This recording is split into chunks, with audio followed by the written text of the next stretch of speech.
Who echoing? So it must be my headphones. Let me try one more time.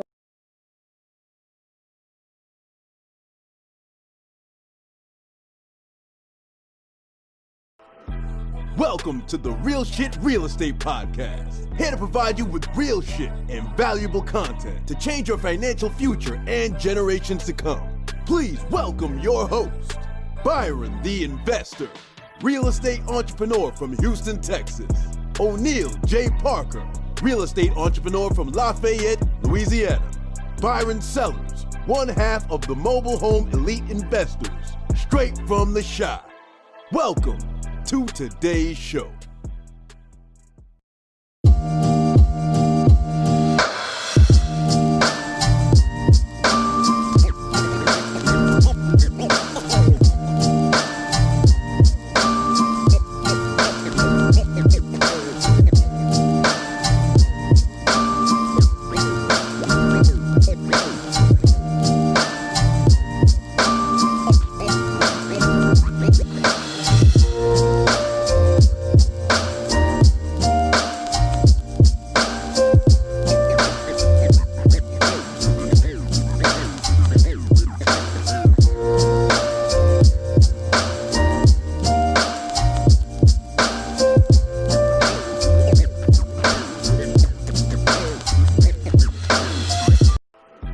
Welcome to the Real Shit Real Estate Podcast. Here to provide you with real shit and valuable content to change your financial future and generations to come.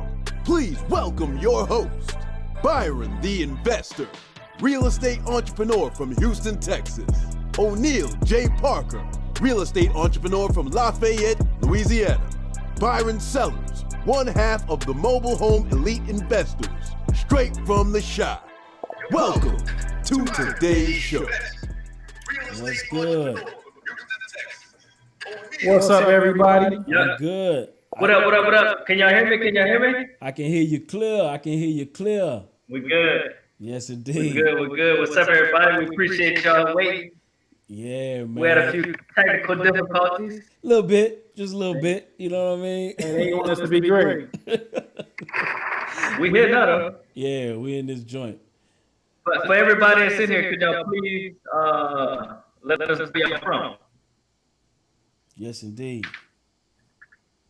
This is the rep your hood section. You know what I mean? The rep your hood section of the interview. You did.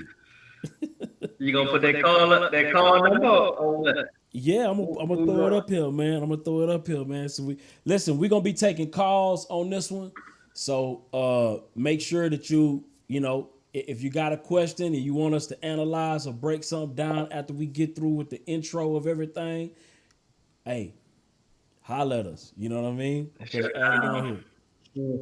Yeah, and also if you in there, hit the like button, because this is gonna be the first time we taking calls and we having all kind of technical difficulties, but we're gonna push through. We're gonna be great. We're gonna be This great. So hit that. It's like free mentorship on the flick. Yeah. This mentorship for free. No doubt. For real. Limited though. We actually got a question. No doubt. All right, so look, let's jump right in it. Byron, what you got for us, man? Man, so today we talking about from 9 to 5 to full-time entrepreneur. And we got a power-packed episode. So real quick, I want to know if anybody in the comments, I want you to drop, are you looking to leave your 9 to 5 to become a full-time entrepreneur? Drop yes in the chat.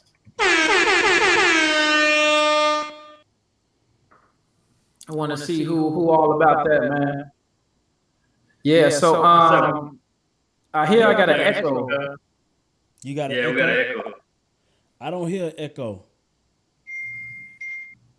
Not sure where it's from. I don't know. I don't hear an echo. Y'all hearing an echo? Y'all still hearing an echo? I hear echo myself. Oh, man. I just want to make sure. You got that high quality, man. Yeah. I don't hear no echo right now. I hear y'all perfectly. All right. Well, we're going to have to rock with this one with an echo. He said Oneil and Byron Sellers have echoes. Do you got anything else on, B? Like a Let me see. Talking to Mike. yo. Nah, mine not on. So it got to be somebody else. Oneil, you got as you. I'm better. I'm good now. Now, do you have your speaker on though? Speaker. Your speaker. Any speakers on? Cause that's what's. Oh shoot. I Like just if you took got the a speaker. headphones. Okay. If you got a speaker, Yeah, it's going. Let me try this. What about now? Yeah, it's still echo. Yeah, I hear the echo now. I ain't hear it before till now. Yeesh. Hey, they don't want to get through this. We're gonna get through this, man. Echo on. No doubt. We're gonna get past. We're gonna get through this, boy, man. We talking about 9 to 5s. All right. And so, you know, the transition to leaving your 9 to 5 to be a full-time entrepreneur. So, you know, we know this is very, very, very key. So I want to ask you guys, first I'm gonna start off with Byron. What fears do you think people face when considering going from a 9 to 5 to a full-time entrepreneur? I would say for me, I think it's comfort, right? The fear of the unknown. And also I think, you know, sometimes I think it's faith in yourself. You know what I mean? Like, you know, knowing that sometimes having that's when somebody else make you do something for yourself or to build yourself, it's sometimes for some people easier to do opposed to having to have self-motivation. I think, you know, and it's unfortunate that most people I feel are motivated by pain opposed to pleasure. And a lot of times when you jump into the entrepreneurial space, you have to be motivated by pleasure to a certain degree in order to make it. And I think most people have a bigger fear of loss than they have a desire for gain, if that makes sense. Or did I get too deep? Nah, yeah. Straight up. Jeez. So that's what I think it is. And fellas, if y'all can't hear me, mine froze on my end, so I don't know what's going on. I can hear you perfectly. We can hear you good. You good? They don't want us to be great today. What's the question one more time, bro? He was saying that he was asking basically what you think is the people's biggest fear of leaving a 9 to 5. Like, what was your fear of leaving a 9 to 5? I would say people's biggest fear is security. My biggest fear, I don't think I have one, because I know the work ethic I have, and I know there's many ways to make money. So, you know, you figure out how much money you need a month. You can make that money doing a lot of different things. You can sell books. You can pick up cans. You can sell everything in your house. You know, there's many things you can do. But I think a lot of people are nervous about or scared about security, insurance, and then the comfortability. No doubt, no doubt. How y'all feel about that? I think that's 100% true. I can see you now, Byron. You back now. Man, when I tell you, listen, man, the devil is a lie, man. What's your biggest fear? What's your biggest fear, Byron? Failing, man. You know, it was really caring what other people thought about me. You know, I was out there bragging about I want to be an entrepreneur, and I was scared. I ain't gonna lie. He's keeping it real. What would you scared about? You know what? People seeing that I failed because I had a perception about being the man, and you know, through my friends, and a lot of times I did pretty good, and you know, for them to see me fall off. Ego was in the way. Yeah, Straight up.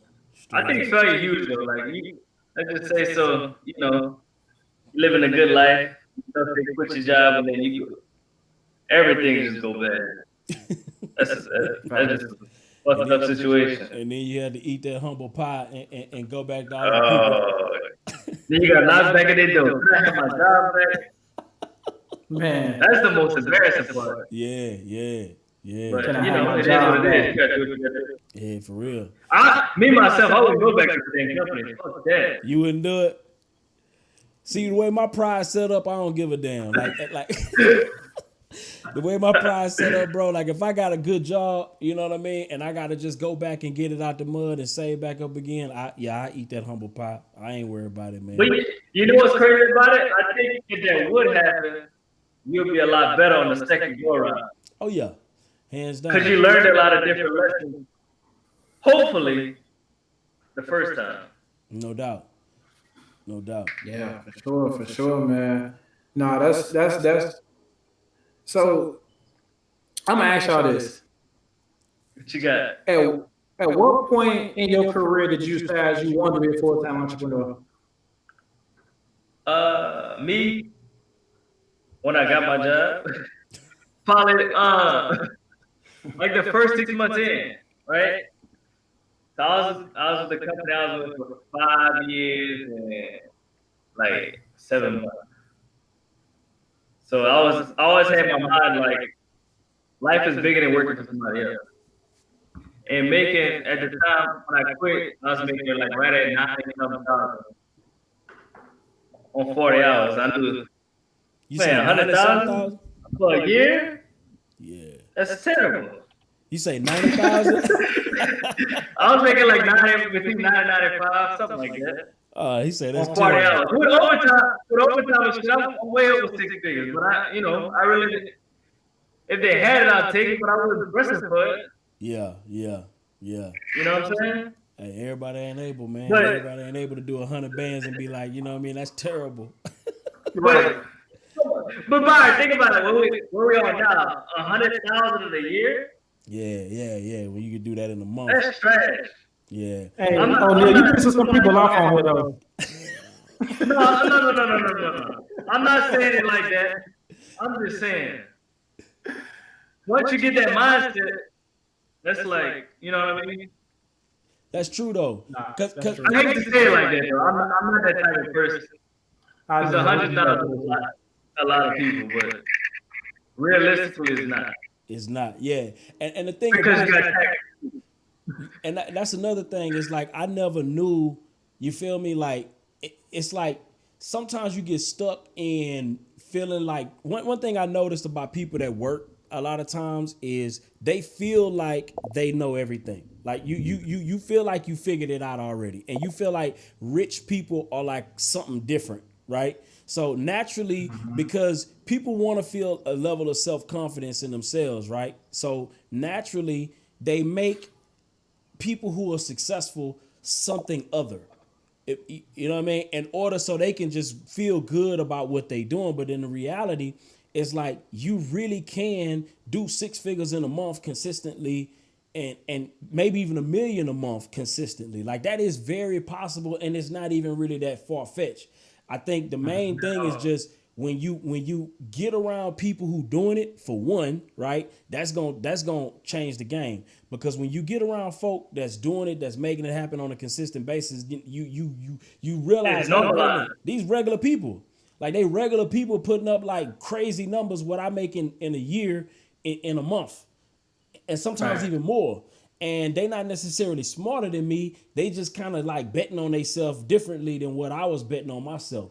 And so for me, you know, when I was able to do 6 figures in a month for the first time, it was a life changer for me, because it was like, yo, like, wait a minute, like I had this wrong the whole time. And a lot of times you be thinking you have life figured out, and you be like, yo, I ain't no shit. You feel me? Like when you do them kind of numbers, or when you can put together like a system, right, that makes money with or without you, right? Stuff that you hear about only on TV or in books. Once you realize that and you can kind of tap into that cheat code, you realize, man, you just look at every single thing different. Like even right now, like I don't clean my house. It's a lot of things I don't do. I don't even let my girl clean the house. Like legit, like I pay people to do that, right? And it's not because I feel like she can't do it. You feel me? It's just at the end of the day, to me, that time, I'd rather her be using that time to be like riding the e-bike. Doing something more valuable. Yeah, you feel me? Like enjoying life. You feel me? Yeah. So like, we ain't cleaning up the house. Fuck that. You know what I mean? So, B, what point of your career when you decided, like, yo, I'm gonna be a full-time entrepreneur?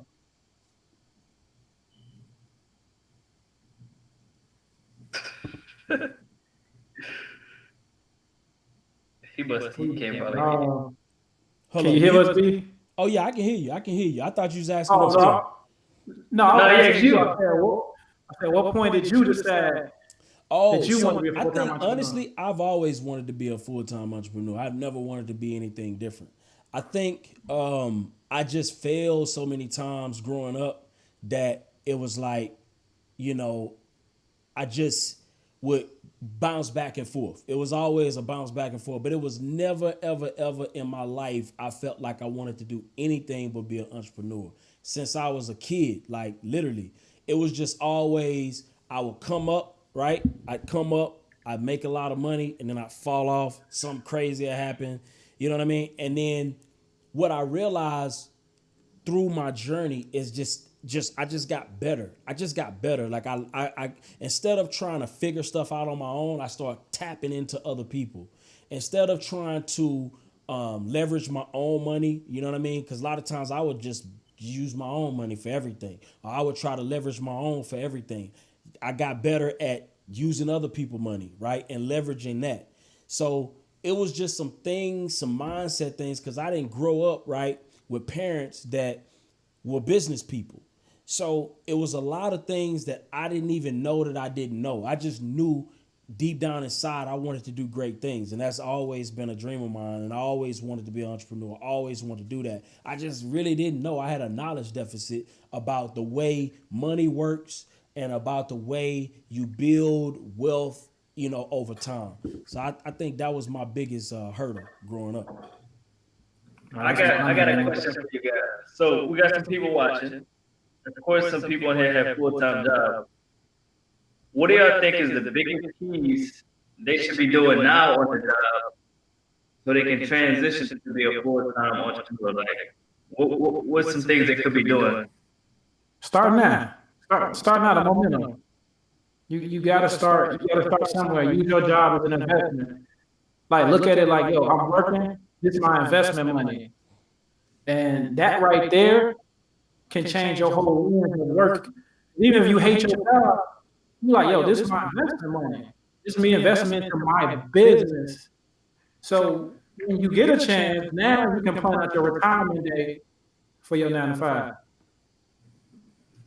So to get to that point, their mindset got to be developed first, right? Oh yeah. Okay. So for the people that's on here, if you really have the goal of being a full-time entrepreneur, your whole mindset got to change. So the way you think has to be different. The way you talk has to be different. Your friends got to be different. Because everything in your life will start to be different. No doubt.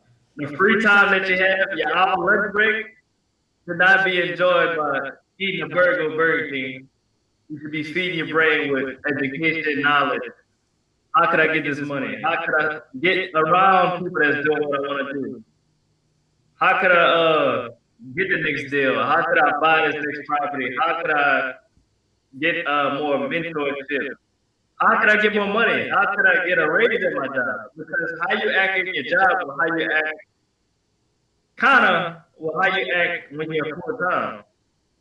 Because as I noticed, the people that's lazy as hell at their job cannot make it as being an entrepreneur. How y'all feel about that? Bro, facts. You know, because you're gonna treat your job the same way. I agree.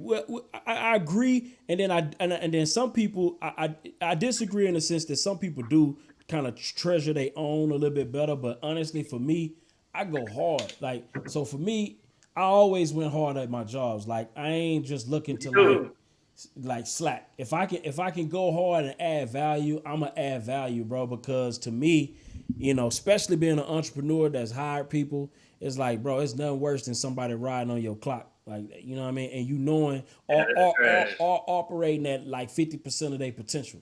Yo, like, get away from me with that. You know what I mean? Like, yo, like, for real. So I ain't gonna. So why do you go like all out at your job? If it's for somebody else. Man, I just always felt like, yo, like I'm here to serve. Like I'm here to add value. And I don't know. I guess I'm just built like that, bro. Like I'm just going like if you paying me for something, you feel me? I'm gonna give you like what you More than paying what me you for and more. You know what I mean? That's just And then that people always want to know, like, why is this guy getting a raise? Why he make more money than me? It's always the lazy person that has the question. Like, why am I not getting no money? You fucking lazy. That's why. exactly. So I want to I ask you, remember I was Oneil. working at. Oh, go ahead. Go ahead. I was gonna ask you. So kind of go into your question. So what habits do you have to change to begin your entrepreneur journey while you're working? So me, my transition happened in 2016. You know, I was making at that time I was making like 45, 50,000 a year. And I was like, this is not enough money. And then it just happened. Like, for me to make more money, I gotta change what I'm doing now. Me at my job, that's the easiest job I ever had. Bro, we work 12 hours on the clock, but we really work 2 hours. So I started to figure out, like, why am I wasting my time playing games, watching movies, talking to people that's not like satisfied with their life, and then I transitioned all that to I started reading. I never read my first book until I was 23. Started getting into podcast. I just started educating myself, and then once I started, I took off. So a lot of people ask me like, how you went from $60 to $2,000 to $50,000 to 13 rentals in a year, because I put everything into my craft. I'm not just 1 foot in, 1 foot out. It's everything. So a lot of people want to know you got to put everything into what you want to do, and then that's how you. No doubt. Facts. Man, What about you, B? What about some habits you had to change? Bro, so I think, honestly, I think the habits that I had to change when I really started winning was reaching out to other people, right? So that was a big issue of mine. I wanted to figure everything out on my own. I still got that issue, right? To a certain degree. But I wanted to, hold on, what's going on? Hey, they messing with us tonight, man. Yeah, man, they messing with us tonight. Echo. You like that? Echoes, blackouts. Right. Let me see. So why he figured out if anybody got a question, y'all call in that number right there, 281-720-8027. We appreciate all the engagement. Yeah, I know. I know B for I know you're getting everything good on your end. But my habits, man, was going home and watching sports. I was a sports head, ESPN crazy, watching every Bulls game, football game. That was my life. You know what I mean? You know how long a game is? A game then with commercials then at 2 hours. A football game about 4.5, 5. I was wasting my time. And I'll be on the laptop like scrolling, looking at Redfin, but I didn't have full attention on what I needed to do. So once I put down the remote, that helped me so much just to stay focused. So you had to get rid of TV and entertainment. Facts.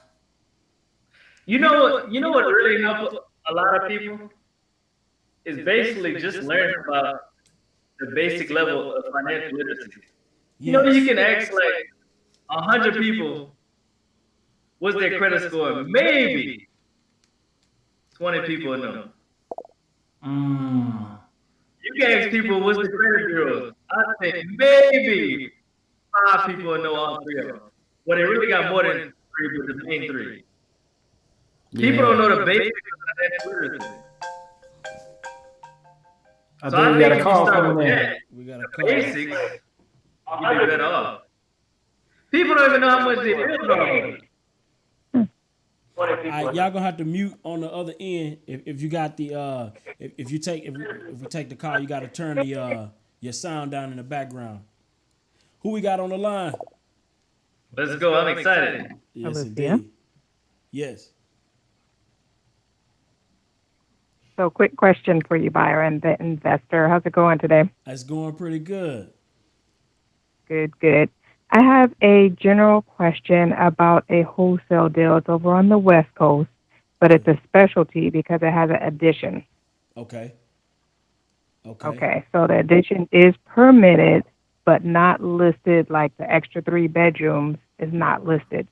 So the question is, to get the as most accurate comps for your buyer, do you actually use RVMs or the packages from real estate agents, which tends to mark up the price a little bit because you can adjust the numbers by the bedroom?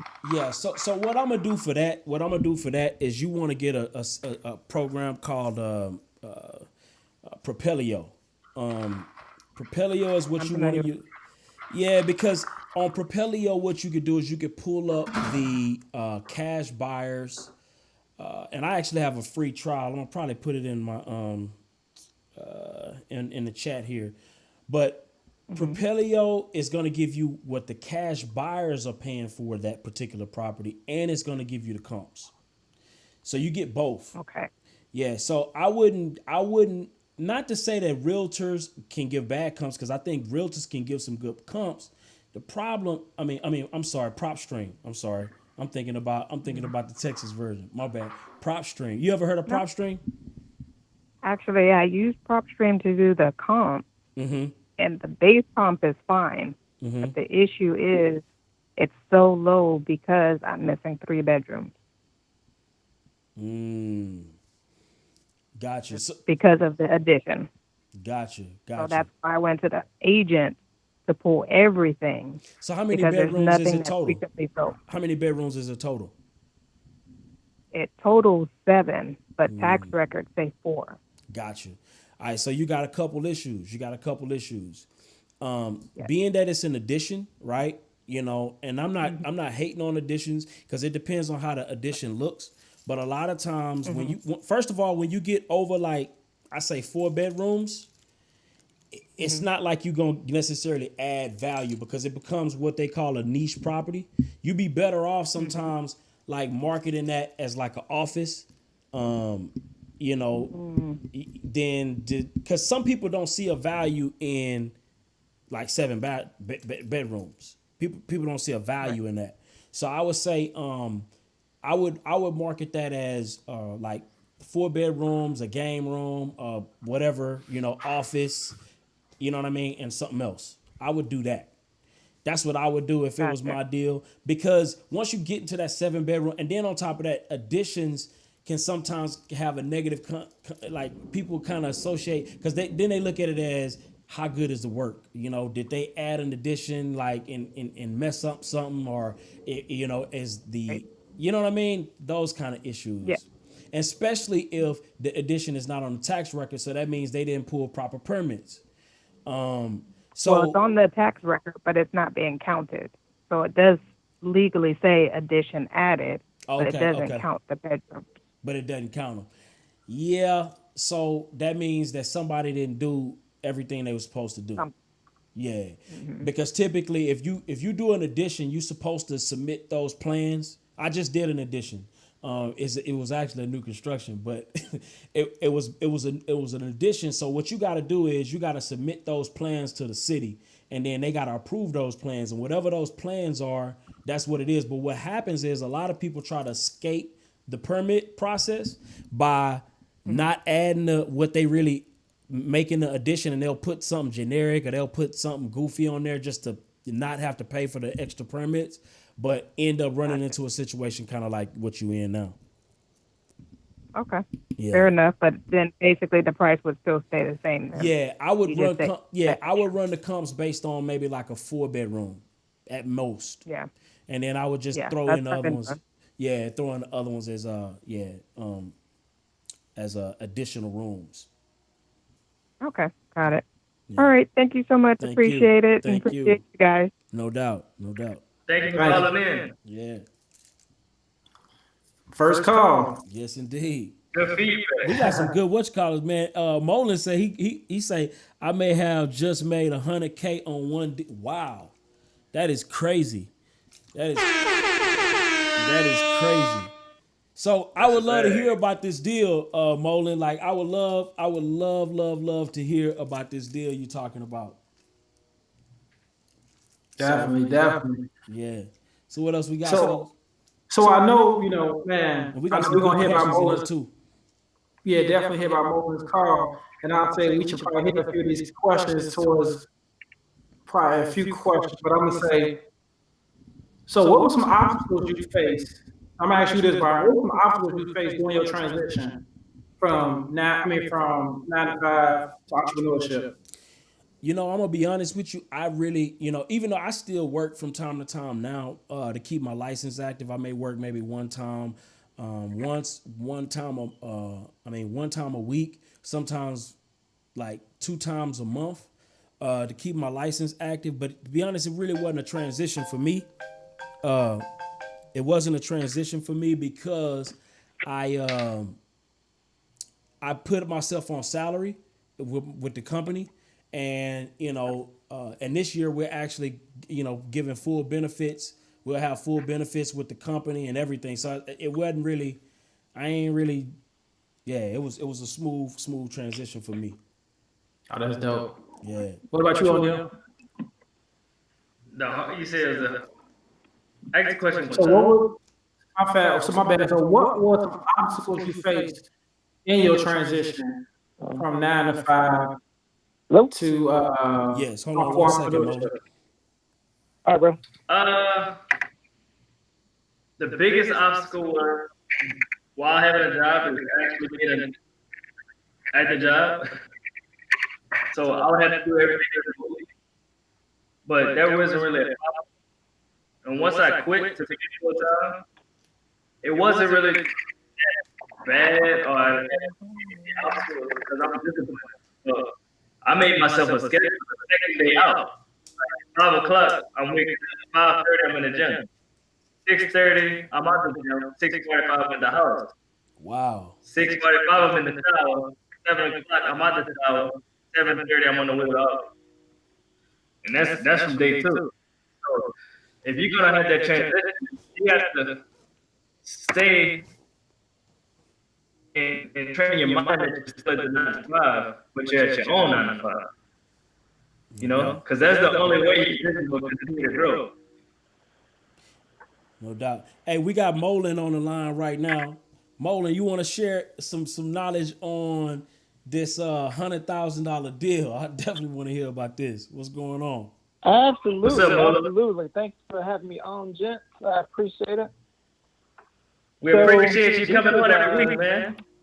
I don't know how many people are actually familiar with stacking lists, but this particular property is stacked on 3 different lists. It's an estate, it's tax delinquent, and it was on my water list. Wow. So I had to do a lot of digging on it to find out who the heirs were. But I found the guy who's basically the main heir. He only wanted $4,000, and that's the cost of the amount of money that it cost to bury the mom, the daughter, and the husband. Wow. That's all he wanted was $4,000, and the ARV on the property is roughly about 180. Wow. Damn. What state are you from? Wow. So 4,000, I got to check it today. I got to do a little bit more work on the because Florida's we're a judicial state, so we actually it'll have to go through probate. But I'm working with another investor that is pretty knowledgeable on everything. So I won't get all of the 100K, but 100K divided by 2 still ain't bad. Oh, so you doing a JV deal on it? Yeah, I'm gonna end up JVing on it because I've never had to do the airship and all the other stuff down here. Oh man, I wish you would have called me. I would have helped you out on that deal. You did. You feel me? On that 100. Hey, but that's a beautiful thing. What I appreciate. It's crazy because it's like a lot of people, have they get skeptical about like JVing sometimes. Like a lot of our JV partners, they come in, some of them be like little skeptical, and I'll be like, yo, there's nothing to be worried about. When your paperwork right, you good. You're always good. Exactly. And not just that, you can also, I've learned the absolute most by JVing and partnering with other people. Stuff that I didn't know that I didn't know. And that's the key. Yeah. When you learn something you don't know, you feel me? Because you didn't even know to even look for it, like airships of affidavit, probates, having understanding all of the technicalities that go along with that process and how to hunt people down, the right people to hunt down. All of that stuff is critical when you get to a point to where you're trying to close a critical deal, and the title company a lot of times ain't gonna help you. They ain't gonna help you with that. So it's good to know somebody that can help you get that thing across the finish line. So kudos to that, man. That's dope, bro. Man, you definitely gotta shoot, man. I'm gonna have to invite you on Gratitude Sunday for that one, man. So you can share that with the people, bro. You know what I mean? Let me close it first. Let me get it closed, and then once Yeah. we get it closed, I'll definitely share it. Yeah, man, definitely, man. I Where appreciate you you. calling in from? I appreciate y'all. Where you calling in from? Orlando, Florida. Dope. Okay. That's what's up, man. I appreciate you, man. I appreciate y'all. Like I said, man, every Sunday, man, y'all give me a little inspiration. Help me get out of this W-2. Yes, indeed. Yeah, you gonna get out. Not of that my that. W-2 is all that bad, but still. Yeah, no doubt. And that's same here, man. A lot of people, I know Oneil. I ain't gonna lie, you was sticking to that W-2 for a minute, huh? You Yeah, didn't I'm want to still with leave. that. They pissed you off and you had to get up out. Look at here, we got 20 people in watching live right now. If y'all could do me a favor and hit that like button, please. Hit that like button. Hey, thanks for joining on, Molin, for sure. All right, brother. I'll holler at you later. All righty. All right, appreciate it. Yeah, man. Hit that like Yes, button. sir. Smash that like button. Let me see. That like button does a lot. Likes. Appreciate you, man. Yes, indeed. So, well, I know we on this 9 to 5 to full-time entrepreneurs, and I know we got some people like Molin talking about, man, he said that W-2. You know, y'all talked about the obstacles, but I want to go to, like, how can somebody leverage that 9 to 5 for the entrepreneurship? Yeah. Oh my God, this is my favorite topic. Ooh, hey, for real. I could definitely get some game on this one. You know what I mean? Y'all rock, paper, scissors. Who want to go first? Oh, hey, for You can real. go first. I'm paper, rock, scissors. Hold on one second here. We got another call coming in. Hey, I'm gonna have you on mute real quick so we can until we take this call. Hold on one second. JV stands for joint venture. That's when you you have a deal and you need somebody else to bring a fire. You get an agreement in the middle. Y'all help each other out. And y'all get paid. Deal. Yeah, so I would say, man, for me, man, I leveraged the hell out of my job. My job was my investor, straight up. That was my number one first investor, because I could tell you, when I got out of nursing school, first thing I did was, listen, I lived in the projects. Literally, listen to me. I lived in the projects on a nursing salary. And then what was so cool about it, after I lived on that salary, I found out that I can make like triple or quadruple the money I was making as a regular nurse, right? Doing travel nursing. So I started traveling and doing travel nursing, but I traveled locally. And so I'm making 4 times the money of an average nurse. And at the same time, I'm still living in the projects. Do you understand what are they understanding what I'm saying? I was making 4 times, like I was literally probably making ridiculous money. I was making ridiculous money at this time, and I was living 100% in the projects. So for me at that time, it was like I took all of those savings, you know what I mean, and I just used that money to bet on myself.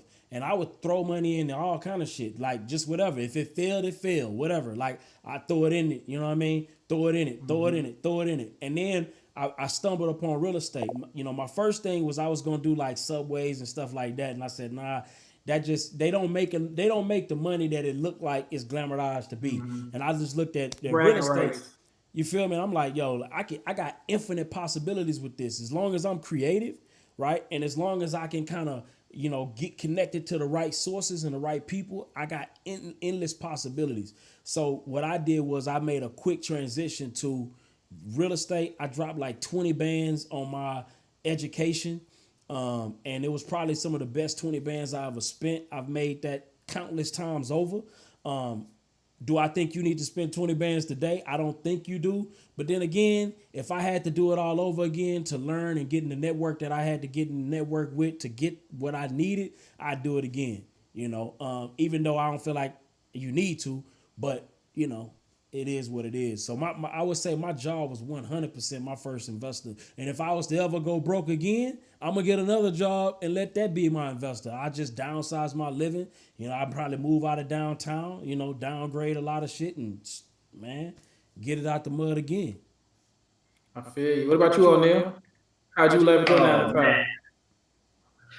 Whew. So, for the people that's on here, if you want to leverage 9 to 5, I leverage mine. So the first thing you should do is to figure out ways your credit. Okay, you got somebody paying you every 2 weeks. Use that money to fix your credit. Downgrade your lifestyle. You don't have to have a brand new vehicle to you have a job. Go get you a cash car, $5,000 to $7,000. If it start every morning, the AC work, got 4 tires, you good. You don't need nothing fancy if you're trying to be a real estate investor. Because you're wasting money on a different brand and not your own brand. You're wasting money on a Ford, paying $300, $400, $500 a month on a vehicle that just start and stop every day. You can do the same thing with a 2005 Honda. It's the same shit. All right, that's the first thing you got to do. Why you changing your mindset, you'll know. As you read books, you'll know that you don't need all that just yet. You'll get that once you start having income from your business, and you're going to let your business pay for that. So if your credit score sucks and you don't have any investments and you have a 9 to 5, shame on you, because that's a problem. Because like Byron said, your job is your number one investor. So use your job just like they're using you. They might be paying you $20, but they're getting $60, $70, $80 out of you every hour on the hour. So if you're not maximizing that money that they're giving you, that's a problem that you're having.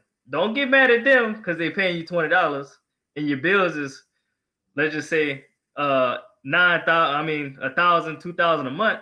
That's your problem that the bills is that. Reduce your bills and start getting more cash flow. So fix your credit, educate yourself, invest in learning more about what you want to do. Invest in learning how to get out the 9 to 5. Also, some people have 401ks. Whatever they match that. Reason being, because you can leverage a 401k. You can leverage a 401k to buy stocks. You can leverage a 401k to buy, let's just say if you're in a trucking business, you can leverage your 401k to buy a truck. You can leverage your 401k to buy a house. So is they're giving you free money, use that money while you're there. Once you quit, roll that money into a Roth IRA or a self-directed IRA and use that money again to buy houses, buy assets. So if you're not doing all these things while you're at the job, you're failing yourself and you're failing the generations to come because you're not maximizing the job that somebody gave you. So don't be complaining on the job. Use the job exactly why they're using you. And then as you buy a lot of rentals or you build a business, then you can smoothly transition into your own business and you won't have a headache and and be all worried and stuff about and that's the things you should do while you're at your job. And then all the times that you complaining for lunch or you bullshitting by the water cooler, you should start educating yourself, listen to podcasts, reading books during that time, and then you'll be out your job before you know it. Bro, wait a minute. Hey, yo, Oneil dropped some gems, and I disappeared. What you call it? But listen, this is the thing. Oneil said complaining about the job and all that kind of stuff. Like, bro, that is powerful. Because see, this is the thing, bro. One thing I noticed when I started living way below my means and way living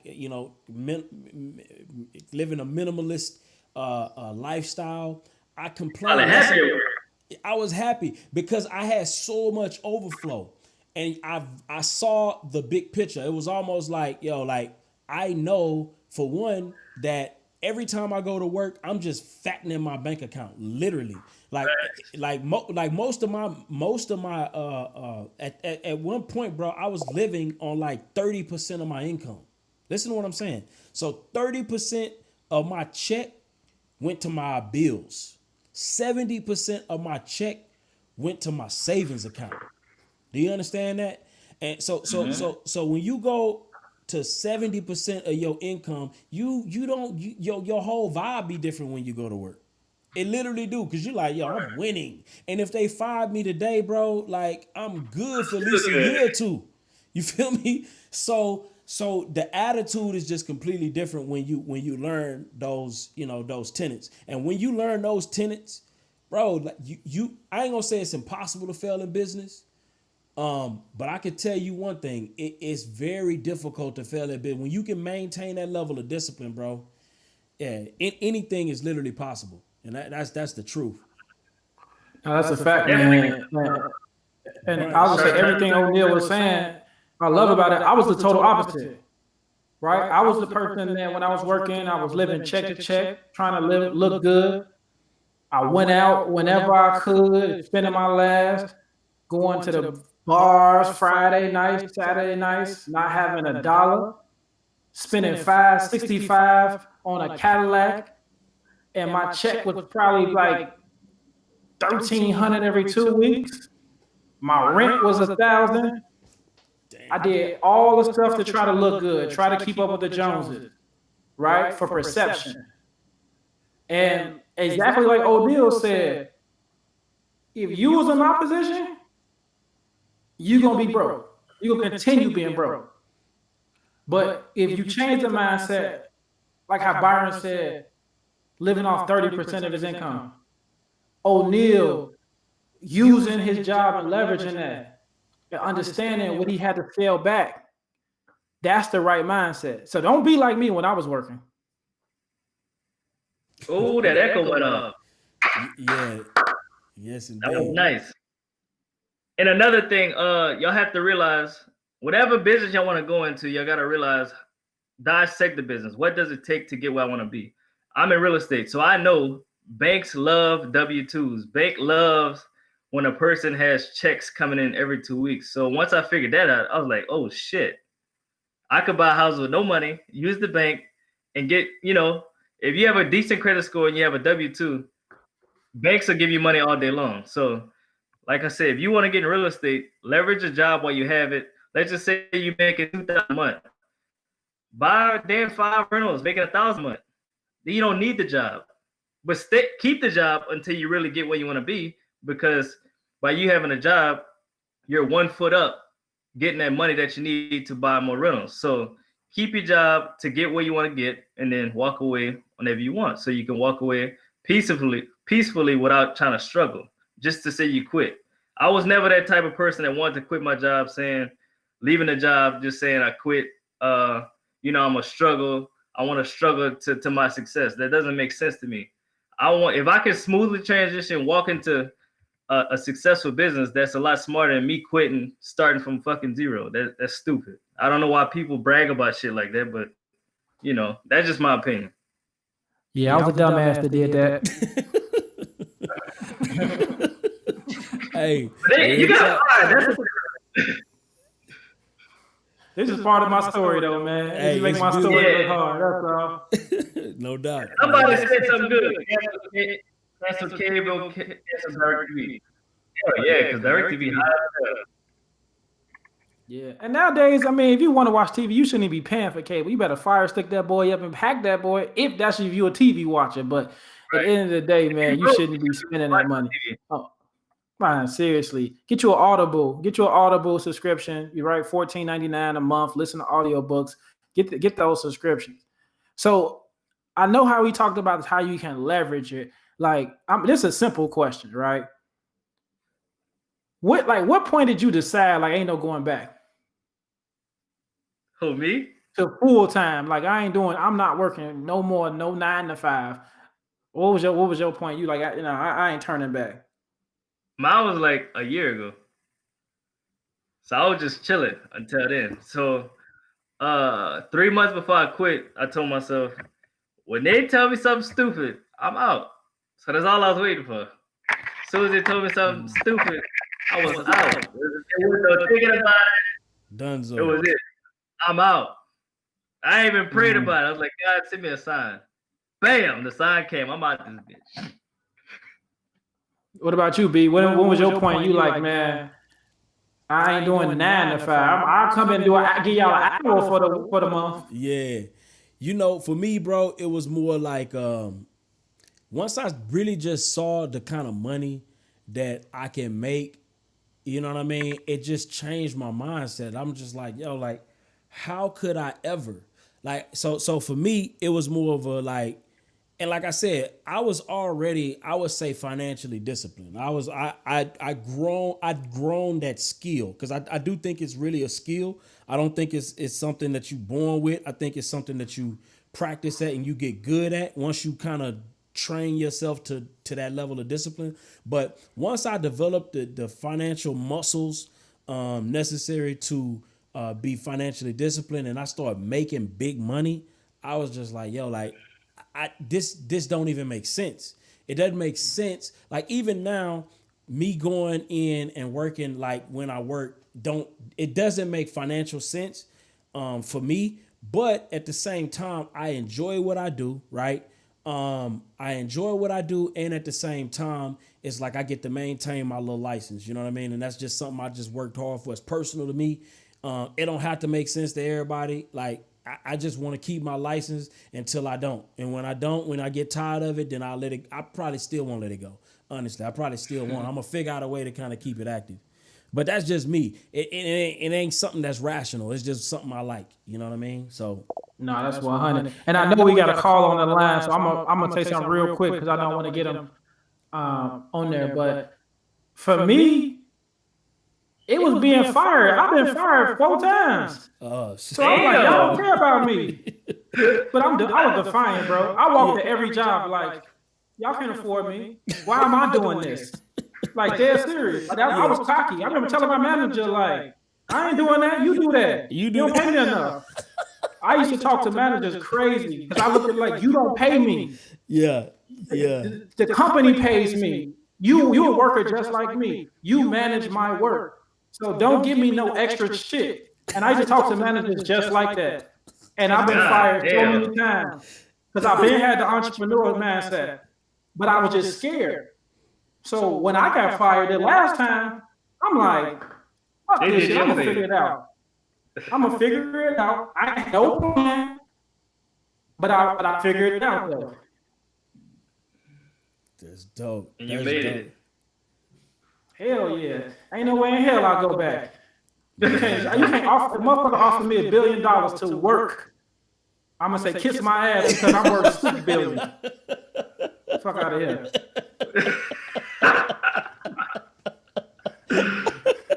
Shit. Hey, but a bill for a year? He know his gifts. I know my work. I know. Hey, straight up.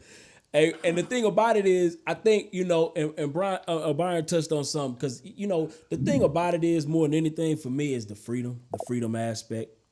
You know, I think, man, once you experience that level of freedom, when you experience that level of freedom, it's hard to go back, because, man, bro, it when you could just pick up and go, or pick up and just do, right? Or you're not confined, or you can make the rules according to what you need at that time or what you want at that time.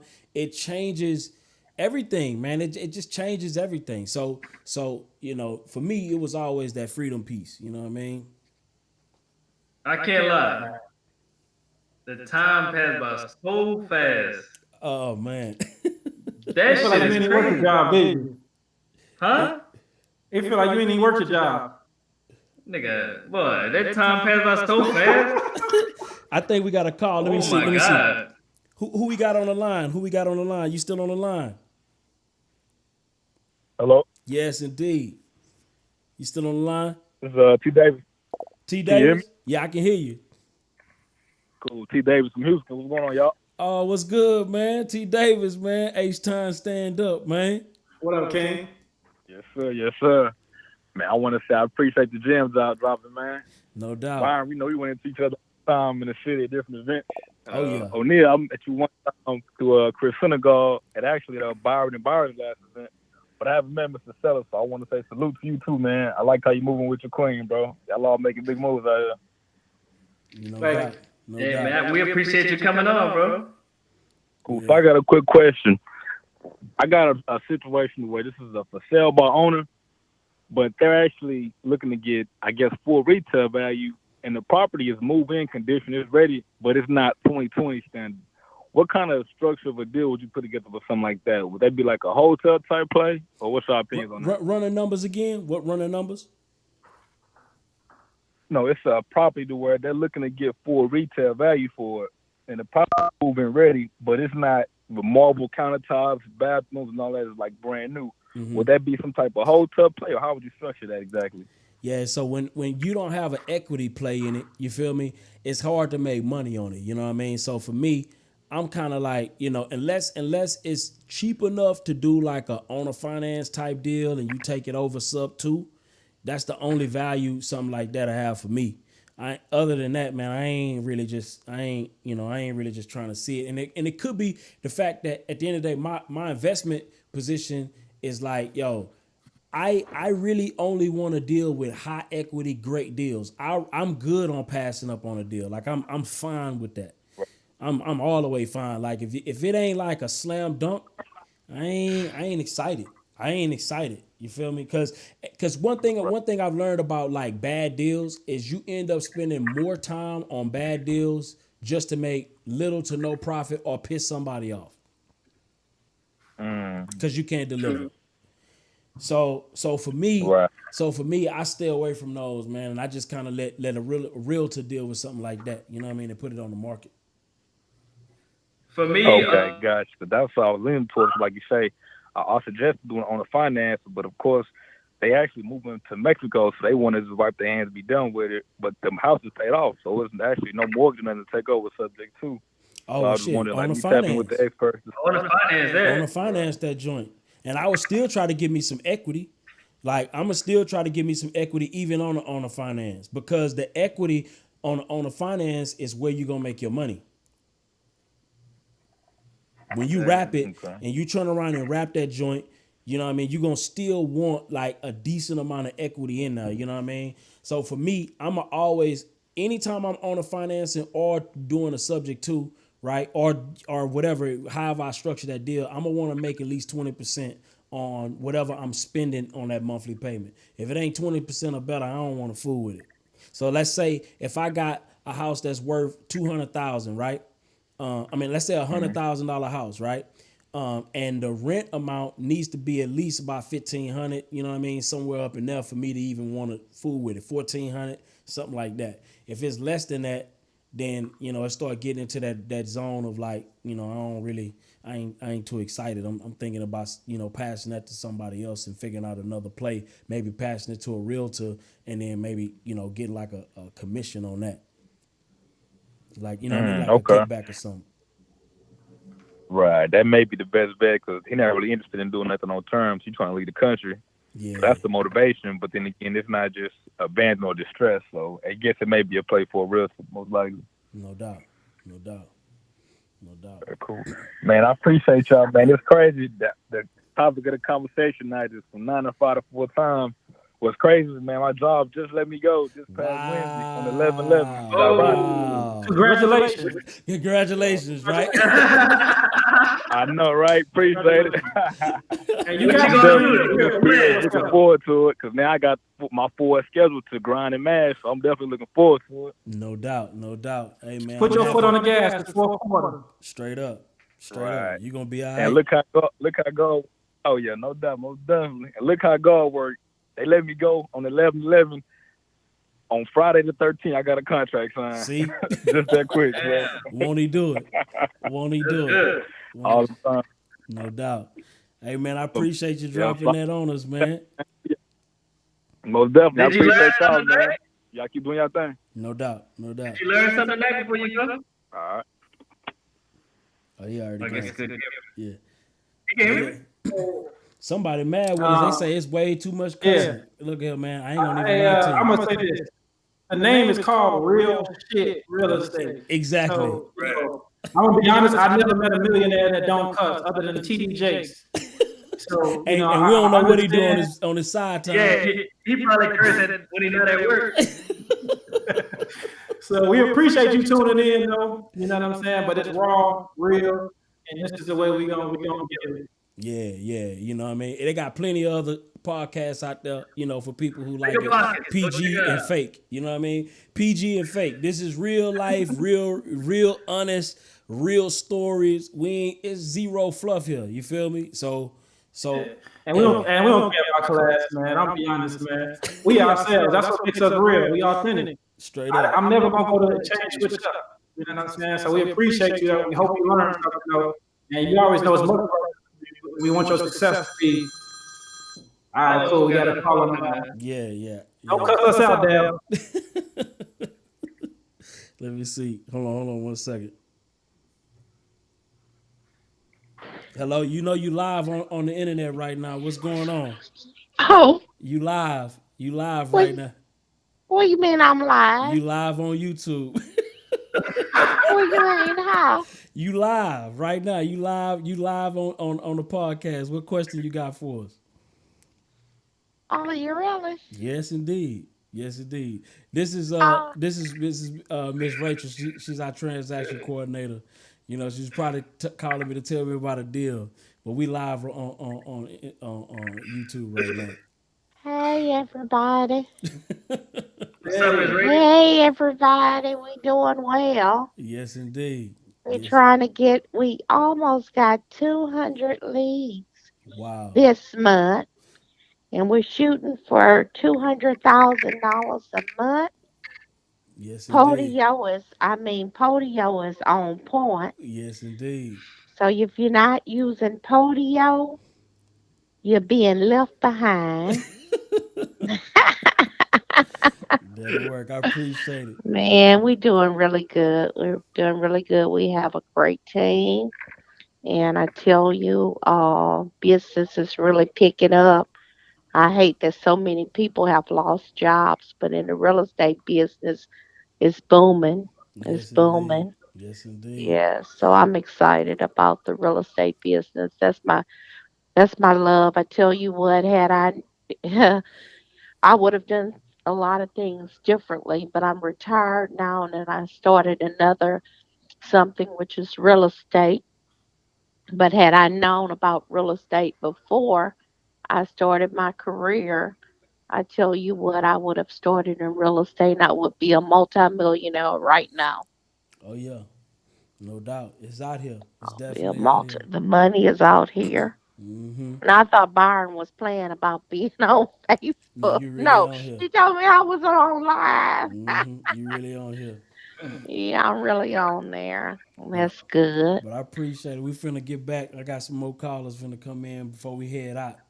Okay. Well, send me the link so I can get on and see what you guys are doing. I will. Okay. Bye-bye. But I'm gonna blow the horn for Miss Rachel. No doubt. Yeah. So what we got? Anything else before we head out, fellas? I know we had a couple questions in here, man. I got one more question for y'all. Okay. All right, because I know we talked about a few things. We gotta give people some value.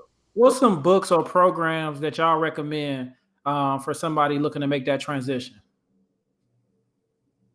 First and foremost, of course, Rich Dad Poor Dad, Richest Man in Babylon, Millionaire Next Door.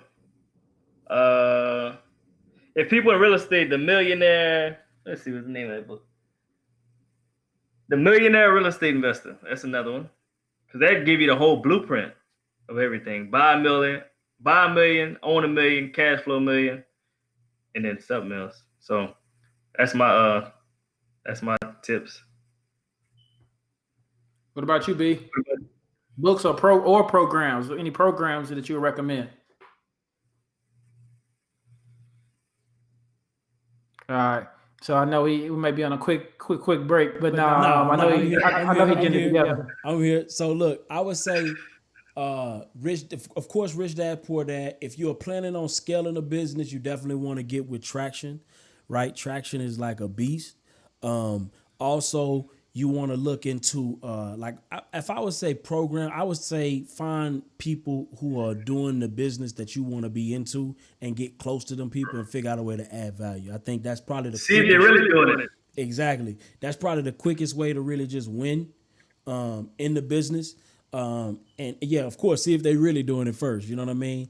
I'm not, opposed to even buying courses and different things of that nature, especially if it's in something that you can verify that they really out here doing it, and get close to them, man. I think that's the cheat code. That's really the cheat code. I feel like just don't think you too smart or that you got these great ideas. Just go figure out who's successful and copy and paste. Don't make it deep. I think that was my issue. Like sometimes I would get caught up in wanting to come up with these genius ideas. And a lot of times, those genius ideas will just take you in the wrong direction when really you could just find out what people are doing that's successful and just copy and paste. No, that's 100. I will tell you guys, Think and Grow Rich. If you black, get a black choice. A good one, I think, because you guys talked about some great, not only wealth building books, but mindset. The Motivation Manifesto by Brendan Burchard. Start diving in personal development books, because you got to get your mind right before you can really handle money. Because if you got bad habits, because again, if you was like myself, because Oneil and Byron, hey bro, y'all was cold. I'm gonna be 100. Y'all was cold. Y'all was disciplined. Right? You knew what you was doing. But there's some people on here that was like me, and they didn't have discipline, right? And they was kind of, so you got to get your mind right first. And I know Molin put it one, win friends and influence people. That's a good one. But go start diving in personal development. If you got to go get you a life coach or something like that, or some type of a performance coach or a coach that can help you, get better because you are already a raw talent player. You really want to start diving in and get your mind right, then start building your wealth. No doubt. Yeah, that's another thing that's a cheat code. Huh? What'd you say, Oneil? I was gonna say, I know we're a little bit over time, but I'll say one thing before we get off. If we all could just break down shortly one good deal we did in the last month. A little bit of inspiration before we get off. Will do. Let me see what this caller's saying real quick. Hold on. Hey, what's going on, caller? Hello. Hey, what's going on? You probably want to turn us down in the background too. Can you hear it now? Yeah, I can hear you perfectly. Perfect. How's it going, man? We're doing pretty good, man. We're in the closing section, so we're gonna have to get to it quickly. Perfect. Now, well, nice to meet you guys. I've been watching our podcast now, but I'm just, I guess, trying to start. And so where do I start? I guess in books, or I know y'all were talking about web like programs and books or whatever the case is. I want to learn before investing actual money. Yes. So what would be the best? I know y'all talk about credit.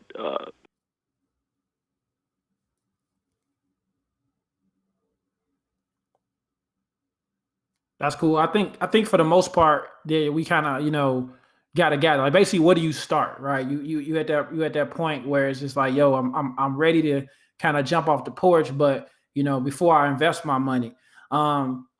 So one thing I know Oneil talked about definitely is leveraging your credit, right? If you can start leveraging your credit and getting your credit right, you put yourself in a position to invest without your own cash.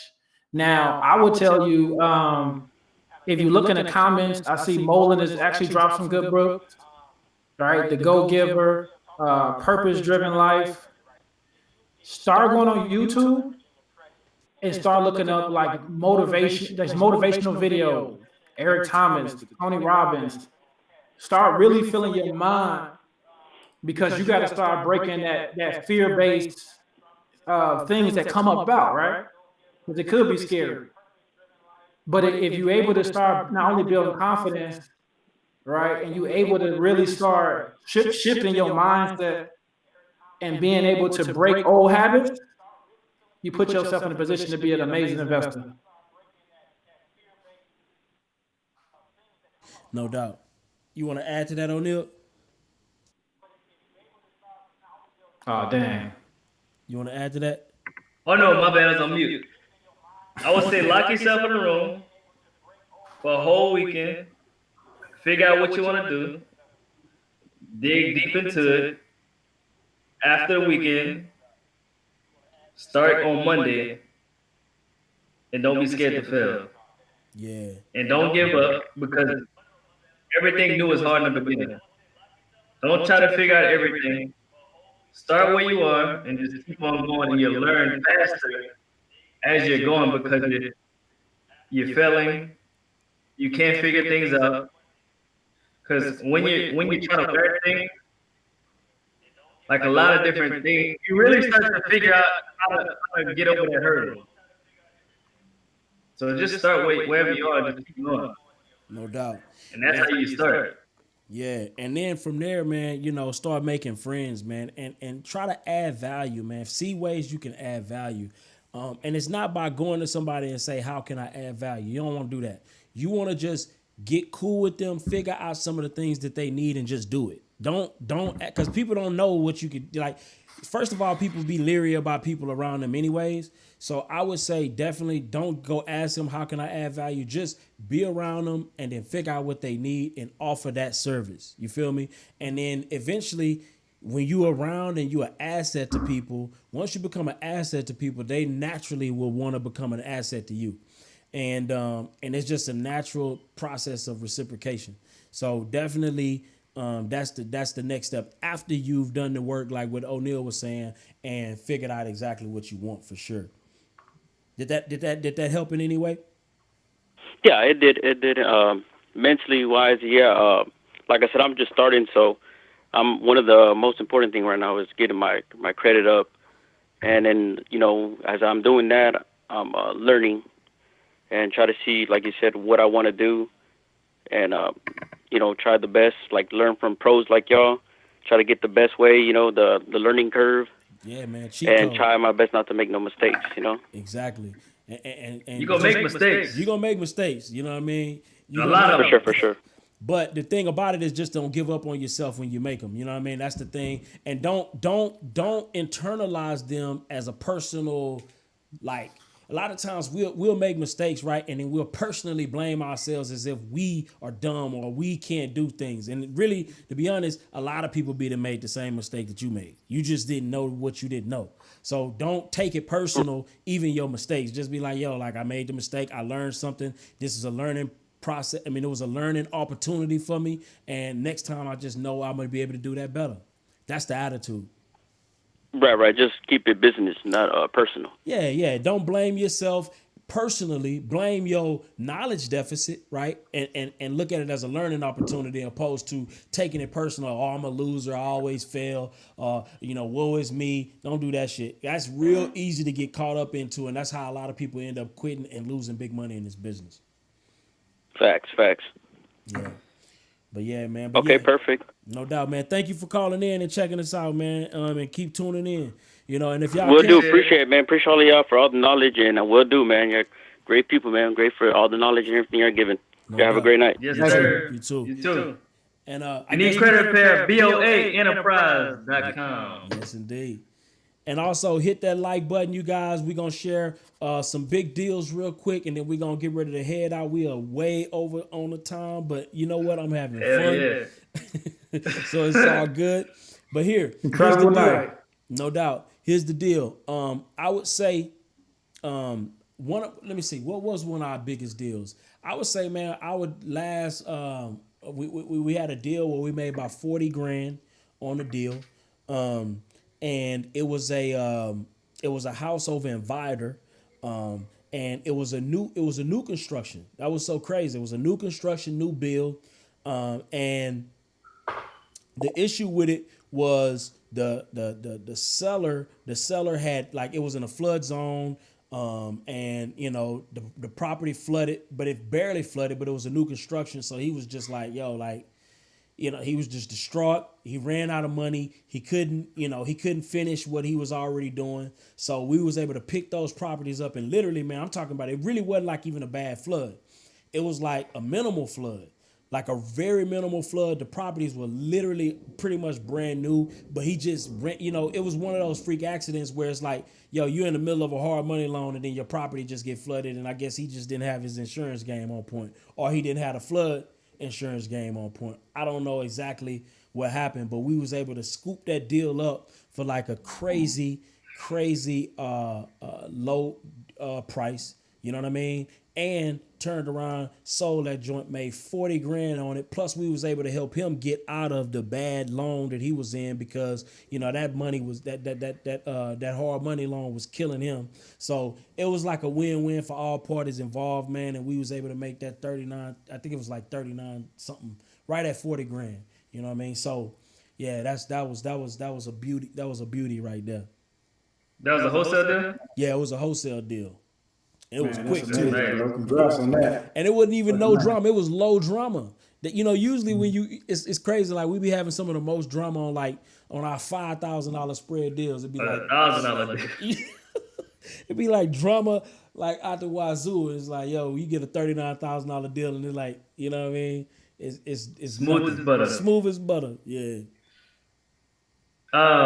So my biggest deal is this week. Well, this week, last week. One of my coworkers that I taught him the game about real estate in 2017. He bought like 43 rentals in like 2.5 years. So now he want to sell his units in the Lafayette area. So he hit me up, told him, yeah, I'll buy them. So I'm buying 2 units from him, no money down, lease option for 2 years. So the reason I did that was because they both need work. So I'm not putting no money down. Both properties I'm getting for $1,100 a month. That's PITI. That's principal, interest, taxes, and insurance. $1,100 a month. I already got a tenant for one at $900 a month, and I'm about to get a tenant for another one. And one property need like $15,000 worth of work, but I'm not even touching it. I got my contractor. He want the house, so he going in there at $900 a month. He gonna fix up the property. Now, I want y'all to realize and understand that I'm never putting no money down, and now I'm making $350 just off that one property. I'm about to make another $350 off the other property. So that's $700 a month. I never put no money down, and they're about to fix the property. And then once I get a loan on the property, now I'm having a whole bunch of equity, because now the property is worth 90. One is worth 90, and the other one's worth 85. So whatever that is, I'm buying both of them at 98,000. So I have a whole bunch of equity.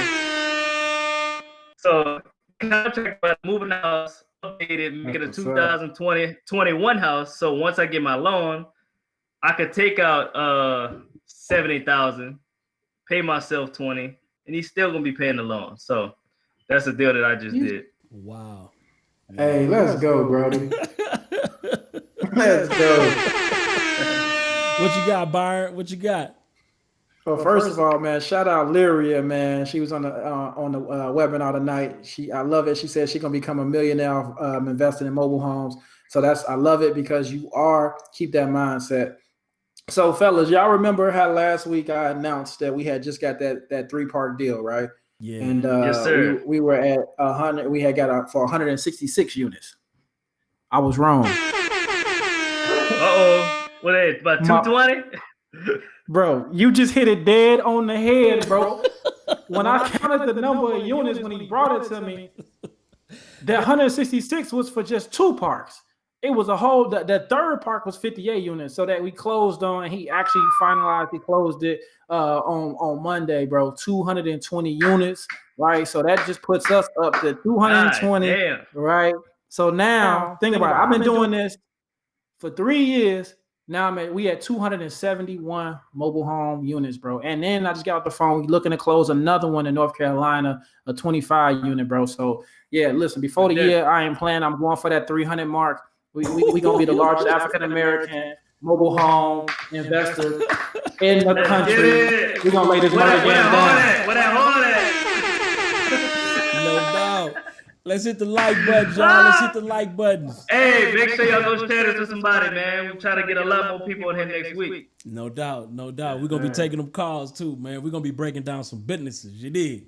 Hey man, this was a blast. This was an absolute. We went on for an hour and a half. Goddamn, record breaking tonight. Yeah, well, technically, you could say we was like, I think we started like 8 minutes late, 8 to 10 minutes late because technical difficulties. I this went was 20. dope, though, man. This was dope, man. I know we. Hey, listen, man. I'm about to say, if anybody's not following us, all our social media is at the bottom. You know, if you got any questions, shoot us a DM. We'd love to talk to y'all. No doubt. We're all approachable, Yeah, you know. So if y'all got anything, let us know. Shout out Byron, man, for making all this possible, man. All this, you see all these dope graphics, everything like that. That Yes, man indeed. he's amazing. And he said he a rookie, but I don't believe him. Man, I'm a rookie, bro. I promise, man. Figure it out as he go. Yeah, man. Just like we was talking about tonight. No doubt, no doubt. But yeah, man, I salute y'all, man. We gonna head out, you know what I mean? And hope y'all have a blessed rest of y'all night. And I will see y'all again next week on the other side of success. You dig? Yes, sir. We appreciate all y'all tuning in. We'll see y'all next week. Peace.